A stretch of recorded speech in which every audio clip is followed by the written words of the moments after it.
Morning, afternoon, What's going on? what's up, man? It's your boys at PPF. You know, here with that podcast, you know what I'm saying? To bring you another one, we got do's and don'ts today. Yeah, podcast do's and don'ts. Let's get it going. Yes, sir. As always, love, appreciate y'all, and I hope y'all have a fantastic time.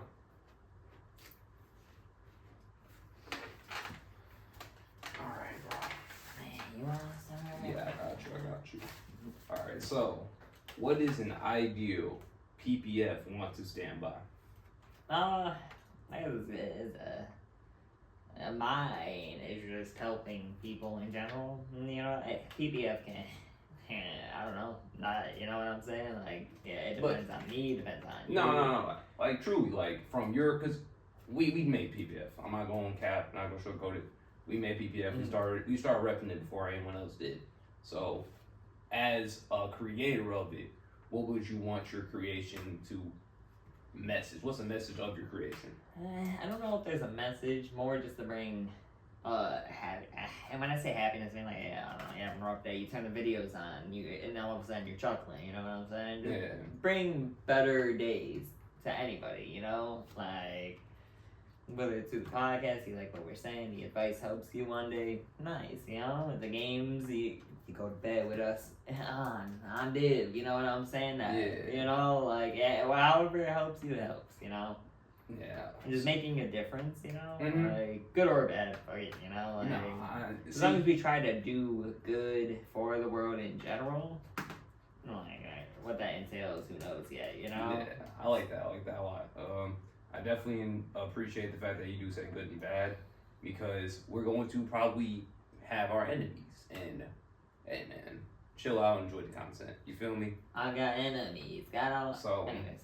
But it's definitely something that I actually enjoy for sure about PPF is that little sense of wonder that we kind of bring in our creativity. Yeah, true. Like, it really is something that I would say, like, this passion project that we did start was something just off of, like, okay, let's get it. Yeah, you know? try it. And I feel like we should, the way we move, like, dude, we fought some bosses. We fought some bosses. And that is something I will 100% want to say or address is we're not afraid of no boss. Like, we're not afraid of bosses. The fearlessness that PPF kind of radiates in the sense when it comes to hard, like, competitive gaming, because we do that. Like, we are competitive gamers. You know, you're gonna get someone that probably has like 10,000 of games on they chest, and we still gonna blast them like they're a newbie on the front page, you know. So I do, like you said, passion project. You know, like, I want other people to see that your passion project can become your life. You know, it can be more if you make it more. You know. You know, and that's being the standing image is great sometimes. You know. Definitely something I want to address is be yourself, not be different. And what I kind of mean by that is be you. You know, like, PPF is us. PPF is not, oh, we're doing what's trending. Oh, we're playing what everyone's playing. We're playing what we want to play. True. 100%. Well, you know, if you enjoy it, you enjoy it. You don't. I'm not going to make you stay. That's the thing. And, like, people need to understand the fact that in life you're going to have moments when you're going to have to be you and not be everyone else. And stay true. You got to stay true at the end. It's integrity. When the doors are closed, you're still you know? Yeah, no matter what happens, you'll be yourself. So, like, you know, with PPF, or something I do want us to stand by is the fact that you should be comfortable in your own skin. Live your life the way you want, and like how he's saying, put your time towards your passion project. Put your time towards yourself. I feel like spend that time, spend that energy. You gotta be comfortable living as you. You gotta live as you, and you gotta want to live as you. You know, and that's something that people don't understand. It's like acknowledging the fact that you're you, no matter. I mean, whatever happens to you, you can lose an arm, you're still you. True, you just harmless. Yeah, you feel me? You just all right now. You know what I'm saying? All lift. But it is just a reality, I guess. It's something that I do want people. I do want to push on to here, or not do want our content to be about. It's like, come on, let's keep it real. Like, don't come up here and, you know, act like someone else. That's it. You know, it don't matter what PPF do, in my opinion. As long as you come here and make a difference. And, you know, your difference means something different to everybody. You know what I'm saying? Before we run out of time, what is a sense of wonder or a sense of, like, creativity that you get when working on PPF? Like, what is, I don't know, because, like, for me... There's, like, a sense of mystery, almost, you know? Yeah. Like, knowing that there can be so much more, and, like, we can keep going, and we're gonna see bigger avenues, you know? Like, that... Right now, what, 100 viewers, you know what I'm saying? This podcast gets, what's up, y'all? How y'all doing? But what about the million people we see? Like, what does that message really say to those guys? Man, I can't wait for that. Like, that's really something I am hyped for. It is definitely spreading so that other people spread too. Spreading my reach. My reach. You got them little claws out, bro. You thinking about doing it, bro? Are we holding hands? Alright, we'll hold hands. We'll hold hands. Bet it up. So you were on the board. Thank you, man. Thank you. I mean, you know, after getting our lease signed, you know, how do you feel about the housing market, man? I feel like it's a game. I'm gonna ask this in 3 different perspectives. Okay. As a renter. As a renter, I believe the game is a game. You have to play to get the best margin or get the best type of, like, you understand the fact that you have to do. Sorry to interrupt. Go ahead. You have to do what'll help you the most in your year if you're renting. You know what I'm saying? Yeah, like what's beneficial. Like, why are you, like, I feel like in housing, why are you getting a house? Like, why are you here getting a house? Like, you gotta make sure you know what area you're at. You gotta know you can afford it. What's going on there. Like, what's traffic like? Yeah, traffic. What's what the community's like, you know, stuff like that. So there's a lot that comes into being a renter, for sure, on that part. But the only thing you don't really need to worry about is the money wise. Like, it's not mortgage. It's not mortgage. It's more the overhead you don't worry about. You don't gotta talk to the homeowner association. You know what I'm saying? Yeah. Because you don't know. Yeah. Now, as a buyer. I feel like it is, like you said, the homeowner association. Also, the fact that I'm going to spend 30 plus years here, possibly. That's you know, the idea. When you're going to be live in here. there. You're going to live here, so you got to think about where everything is directed and what the movement is. You also got to think about home repairs. You also have to get some type of connection. I feel like with buying a home, you need to have connections.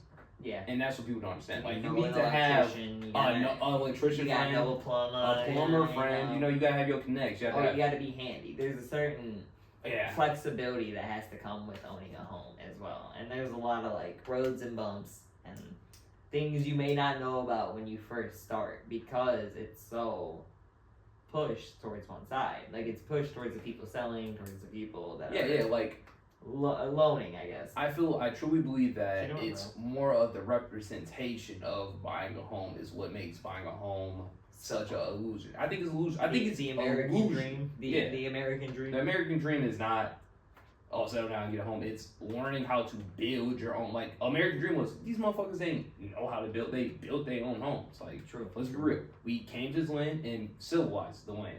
And now we're kind of just like, all right, how do we do electricity? Now we're going backwards, you know? Now we're kind of falling backwards. It's like we're losing that, like, home builders. We don't have home builders like that anymore. And that's, I would say, 100% a tragedy, for sure, in its own sense, because now you have to rely on commercial businesses. Now you have to call someone up to, oh, my water radiator's, like, acting up. It could be just a turn of a switch, but you got to pay this dude almost $1,000 to come in here and turn that switch. Just to even have a chance of making sure everything's okay. You know? Yeah. So. And then lastly, the money. See, dude, I am a big, and I may get a lot of hate for this. I do not care about money. I have never. Not in that sense. How do you think the market has changed in terms of money in and out? Well, I believe, like, the fact that since inflation is a thing, bro, you understand the fact that a good home is going to go up even more. Because money is less valuable. It's also exaggerated on such expensive things. 30% looks it's $100,000 on 300,000. You know what I'm saying? Yeah. And like 33% is $100,000 on 300,000. You know? Yeah. No, that's crazy. We've seen 50-75% increases in price in some things. Yeah. So seeing the money go up is cool. Do you think the housing market will go down? Yes. It's just gonna be a while. It has to. I believe everything that comes up must come down. And the fact about it is not that hard to sustain a home. I believe home sustainability is not as money wrenching as people think it is. It's just knowledge. You gotta know. I mean, like, you have an upfront cost and the back end is a lot cheaper as opposed to renting. You have a steady average, a medium. Yeah. You know what I'm saying? You're paying X amount of money, or you pay, I don't know, 100 grand to buy a home, and then you pay maybe like a tenth of the money you're paying like in 20 monthly. grand. I'll say like 20 grand to like keep it up, like upkeep, you know? And that's what people don't understand, because upkeep goes into fortune. Like, bro, you manage a tree so it grows. You know, you manage a plant so that it grows. You trim a plant, you trim shit so that it can become bigger than what it already is. And that's what housing is. Renting is just like, okay, I like this flower. I picked this flower. You know, type shit. I'll hold on to it, you know. But a house, you plan on living there. You plant that tree. You plant that That's seed. an investment in a sense. Exactly, 100%. Well, that is time. Ball's in your court, buddy. Yes, sir. Thank you. All right, so do you believe perspectives are malleable, as in bendable, and can be shaped and formed in another way, or does it have to break to find change? I feel like anybody's perspective, like, perspective is always changing. I think, like, even this conversation has changed your perspective on perspective. You know what I'm saying? Like, it doesn't really, until there's this quantum physics thing, until it is brought to the present, it doesn't exist. Yeah. And then when you bring it to the present, it's able to be changed. And then because, let's say this table wasn't here, and it was in the kitchen. Until we can see the table, we presume it's in the kitchen, is the idea. Yeah. Now, if a robber came in and took the table from the kitchen while we didn't know, then all of a sudden we go and look and we're like, where's the table? Where's the table? You're like, well, this, and this could have happened outside of your reach, you know what I'm saying? And that changes your perspective when you look broad. Okay, alright. Because, like, you see a lot more of the ins and outs, I suppose. There's a lot more to it, I guess. Yeah. Because perspective is just, it's a door. Like, when things come in, they change perspective. See, I feel like it's more of a window. And why I feel like that is, I truly believe you can't really touch your own perspective. I believe that experiences that you see changes your perspective. Well, rather than you just being like, okay, I want to see the world in a new light. I think if you're choosing to go to experiences, you're willing to change your perspective. Yeah. And that's like, I guess you change. I feel like you're always changing your perspective. Like, sometimes it's subconsciously, yes. But sometimes it is up front. And, like, when somebody corrects you on wrong information, you're going to change your perspective. You know what I'm saying? Yeah. Like, because new data has brought to a front. Yeah. So, I feel like you can change it, but it more 80-20 subconsciously. It's getting changed. Like, bringing it up to the front is more looking at your mind from an outward perspective and thinking like, oh, well, why am I thinking about this like this? Yeah. It's attacking your biases. You know what I'm saying? Like your worldview. Your worldview. Yeah. Your biases on this. Your opinion on that. You know, like. Okay, so with that in mind, do you believe that perspective is more objective or subjective? That depends on in relation. Because there's an objective perspective to math, but in terms of people, things are subjective. You know what I'm saying? No. Like 2 + 2 is 4. You can look at it any fucking way you want, but that's how it is. Like, whereas was like, oh, somebody shot somebody. Me, the bystanders, are like, damn, I can't believe he shot him, but the dude killed the dude's wife.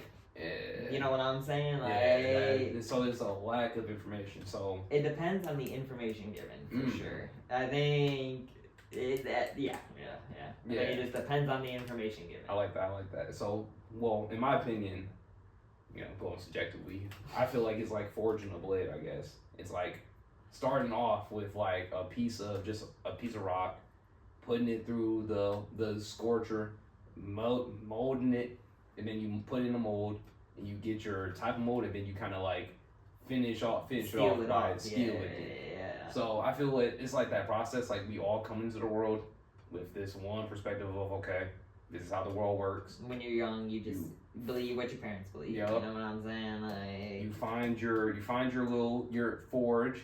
You get put in the forge. Well, also, if you think about it, this directly correlates to the mind growing too. Yeah. Like all the while, your mind is also growing when you're young. So when that's changing, most generally when you're young, sometimes it's like uncontrollable too. Like it's subconscious, but you can't think about it either because the mind's not developed to think in a sense. Yeah, like that. in the sense of you have two separate like minds. You know, you're more of in the you're instinctive. You're instinctive when you're young. You're not thinking, my thoughts. I'm in love or something, you know. Like, I'm sitting here at this work meeting, but I just cannot stop thinking about this goddamn chili dog my dad had one today. The sandwich I'm gonna have. Man, that breakfast was alright, but that chili dog about to be slapping. Nah, I get that for sure. See, I like that. Quite interesting for sure. We can do something on this table, man. You about to crunch me? Crunch me? Alright, man. Back to you. You know, what about solar power? Do you think solar power is going to be our main form of power at some point? Are we going to stay in the coal, gas? Are we going to do electric? I believe we're going to, for sure, drop on the coal and gas power and go towards more solar power, but I do not believe it will be efficient enough to be a main power provider. Only because you have places that don't get continual sunshine. Like, we're going to have times and seasons where we don't get a lot of sunshine. That's true. Where will we get that sun power from? It depends on how many solar panels you have, of course, but you can store that extra power too. Yeah. And a lot of people say that if you have like big fields, like mile-long fields of solar panels, you get enough electricity to power, I don't know, a large city. Yeah. For a day, basically, for just 8 hours of energy. Okay, see, that's pretty. So if you are able to build up this continuous, but it's also going to be drained from pretty. So it's a delicate game on something so new, you know? Yeah. Now he found them. Go ahead and get that boy. We'll go. But yeah, it's such a delicate game, especially about electricity. I feel like is more batteries and whatnot. That's more sustainable because you can make batteries how you want them to be. You know like 100%. You know how the ions blast off in there. Yeah, no. So I believe that. I feel like it's a great strategy for sure for becoming cleaner and then being renewable energy. I just don't believe that we have the capabilities to utilize it because we can't control the weather. Yeah. And that's all. Like, yeah, if you throw them boys in like Arizona and just kept bumping up like a bunch of energy and kind of spread it out, I feel like you can reach like 5, maybe like 10 states. But I don't think you can power all of like America with like solar panels from the desert, because that's where I would think to put them is straight in the desert. You wouldn't be able to. Yes, you could put them in. That would be the ideal spot, but the heat is bad for the electronics. And so it creates a really interesting. You gotta cool them then. You gotta spend power to have power. Basically. Yeah. And you could probably run that off of electricity though. Yeah, you would run that off its own power. Like you said, it's gonna be a delicate. You gotta test and go. And that's going to take a while. Yeah, we're not there yet for sure. 100%. But it's going to be a lot of testing, there's going to be a lot of randomness. We can see. I'm quite excited. I'm excited to hear the prospect because I believe it is something that needs to be done. Like, I understand people's love for fossil fuels, but they're fossil fuels, as in dinosaurs or anything that died millions of years ago. We're now using them as a substance. That is the thing. Like, we run out of that shit. We quite literally are going to run out. And it's something that people, or I would say, just the agenda. The agenda needs to understand the fact that this is a concern. As a crisis. Like, dude. Oh, I found my badge. I put it here. Legit, I told you, bro. And it's somewhere stupid, of course. It's a crisis, though. Like, it's something that people. Yeah, there is an energy crisis. Well, not really. Okay, there is an energy crisis. There's a problem with the energy we're using because of global warming. Yep. And that creates an energy crisis. Like, everybody's got power. Like, except for the homeless, but they're homeless. That's a different story, you know what I'm saying? Yeah. All love to y'all, though. But sorry. We'll get to y'all a different day. But nonetheless, Ham sandwich days when we slaps. But go ahead. when you're trying to create a renewable energy source, you have to sell it. Oh. As well. And that's gonna be the problem we're gonna run into. Oh, you think money? You think corporate greed, huh? I think some type of corporate, maybe not corporate greed, but whoever makes the most efficient method. You know what I'm saying? Yeah. It's gonna be a battle of countries, of nations and minds to make the most efficient method. So you don't believe that mass media doesn't help? The fact that mass media is such a big thing, and the fact that we're connecting with the world at such rapid pace, it just gets people paid more, in my opinion. In terms of relations, stuff like this, like modern medicine, you know what I'm saying? Moderna, if they fuck up, they're not getting paid. If they do well, they're getting paid more. Yeah. Like, it's just another check, huh? It's just another check to people who already make a shit ton of money, you know? Like, hey man, the rich get richer. It's the idea. Alrighty, it's your boy's turn. Alright. Number 3, huh? Number 3. Man, it's been nice one. I ain't gonna cap. Be quick. So how does someone address an issue with others through self? So, in terms of how do you allow when you have someone that isn't truly, what is the word? What, I can't think. You can't have a conversation with a person with an issue that you're having. Unreachable, yeah. They're so they're just like they're they're just blind to their own issues. blind to their own faults. Yes, yeah. So, how would you handle a situation in that manner? You don't. It sounds like you've addressed such faults. When put like this, it sounds like you would have addressed such faults before, basically. You tried to. Yeah. If you know this person's unreachable, what's the definition of insanity? The fact that you try to do something over and over and it still doesn't work. Yes. So, yes, you can beat on that bush. There are, it isn't that there isn't hope, but beat on that. No, go ahead. You are beating on a bush in a sense. Like, how long do you want to sit there and waste your own time, your own energy, and do it? Like, and some people do change, yes, but you gotta. It's a delicate situation because a person who can't look at their own flaws is gonna look at a person correcting their flaws negatively. And if you're looked at in a negative connotation by somebody, why would they want to care? Like, exactly. See, yeah, and that's how I kind of took it. I took it more in controlling your own actions and your own way. I know, bro. Just there you go. It's ticking down. I don't like it. Stop ticking down. Even fall on the screen. Bro, just allowing like your emotion, allowing yourself to have those emotions and the mannerisms, but also controlling how you react to it. Like, I think as long as you allow yourself to know your faults and pick up on those things and display that type of behavior, that's the best you can do for somebody. Yeah. Is just act the way you want them to act. I see. And then just fucking pray. Yeah. And then just fucking pray. I mean, I'm more of a walk away type of guy. Like, I don't believe in putting, like, I used to be effort, let me save somebody type thing, but I realized I'd rather be. Sometimes silence is the best killer, too. Like, sometimes you can just stonewall someone and they'll be like, well, what has happened here? And they have to reflect, and they have to. See, forcing someone to reflect can either be good or bad. Yeah, because they could negatively see that. They take time and you think you're better than me. Yeah. Rather than it be you're making me look little. Yeah. In a sense, and you're all high and mighty because you know. And then it's a negative relationship at that point. So would you believe that? So how is your opinion on self-intelligence and self-realization then? Do you believe it's a blessing or is it a curse? Neither. You have to have it. Yeah. Like, it's one of those things, like, if you can't reflect on yourself, how can you judge others? Like, and that's all I got on that. Nah, I like that. One line for you right there. Go ahead and put it on the t-shirt.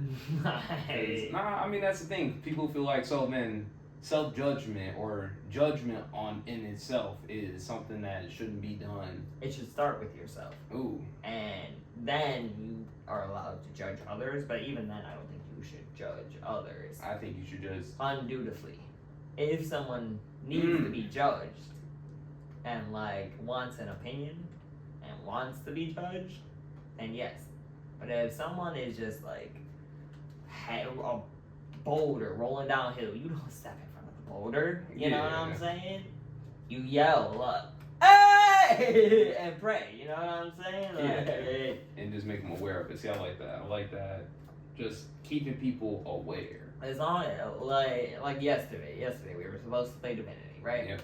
And I was like, all right, let's go figure out if Lucas even knows, right? Yep. And that's why you go make people aware so the situation is laid out. You know what I'm saying? Yeah. I mean, I ain't got too much else to say on that. You wrap that boy up. Wrap that boy up in the bow. A couple one-liners for you there. Man, appreciate it. No, and it's just definitely something that I believe people should address about judgment in general. Just make sure you do it to yourself first. Judgment should be quick and snappy too. Like there shouldn't be any like hoops to jump through. You know what I'm saying? Like judgment is simple. I see this like this. This should happen. Like if you're putting subjective thoughts into judgment, you're judging incorrectly. That's why judges can't be subjective. You know, like they have to be objective. But no, it's my turn. My turn. Last one. Ah, man, I got a couple things here, man. Go ahead and cook. So, in this book, 12 Rules for Life, Jordan Peterson talks about crabs. And how when crabs get defeated, they fall back, slink, and become the bottom of the totem pole, pretty much. Yeah. Chemicals release, and the brain gets used to doing that. And when they win, it's the same way. The chemicals get released, much like humans, serotonin. And, you know, what's the other one? There's serotonin positively. And then there's a negative chemical that gets released. I'll put it in. But nonetheless, that happens. And as with humans, crabs do it too.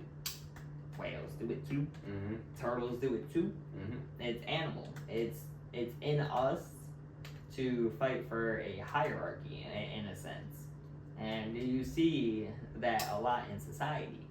Well, yes, I see it more, and I don't like the way it actually is presented in society, actually.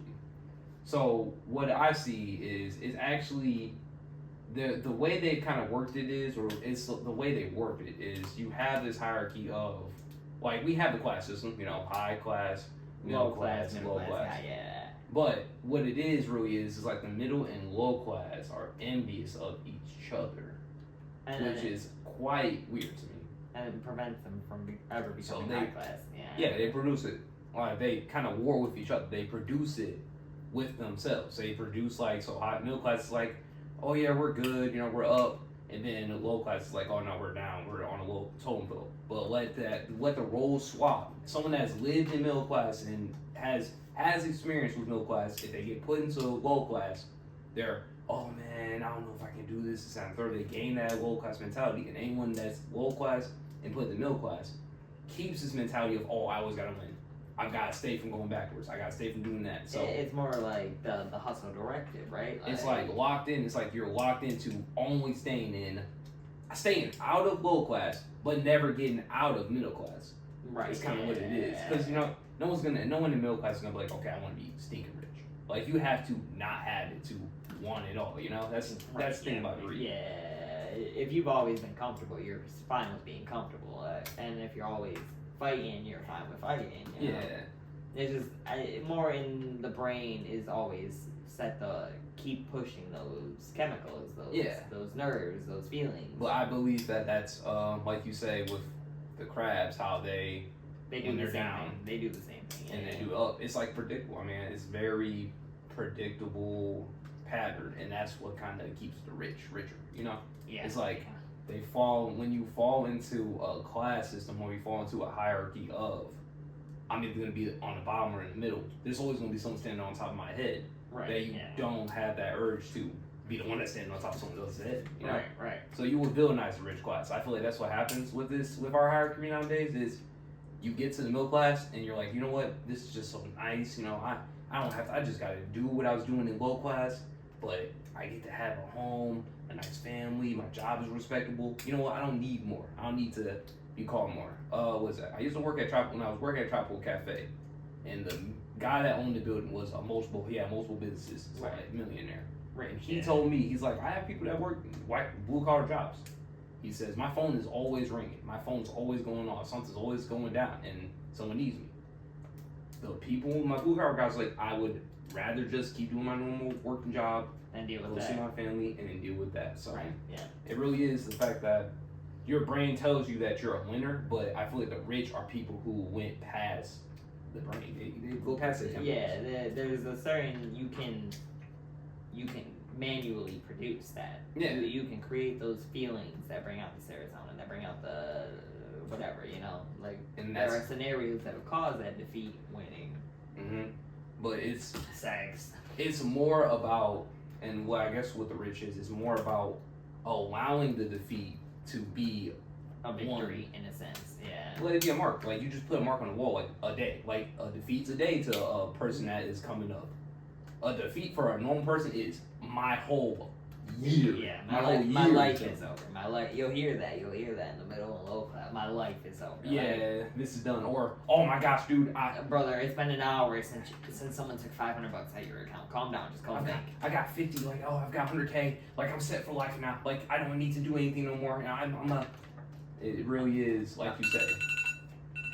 The ideology behind it. I think the ideology of the mid and lower class is definitely crab built and made like that. Mhm. But man, the rich are eagles. The rich are like eagles. Like Well, sorry. no, they do too. That's the thing. It's natural in the animal kingdom. Really? It's more the human in you pushes you past that. Yeah. You know, like the mind in of itself. You can work around the nature of it. Yeah. Using the human mind.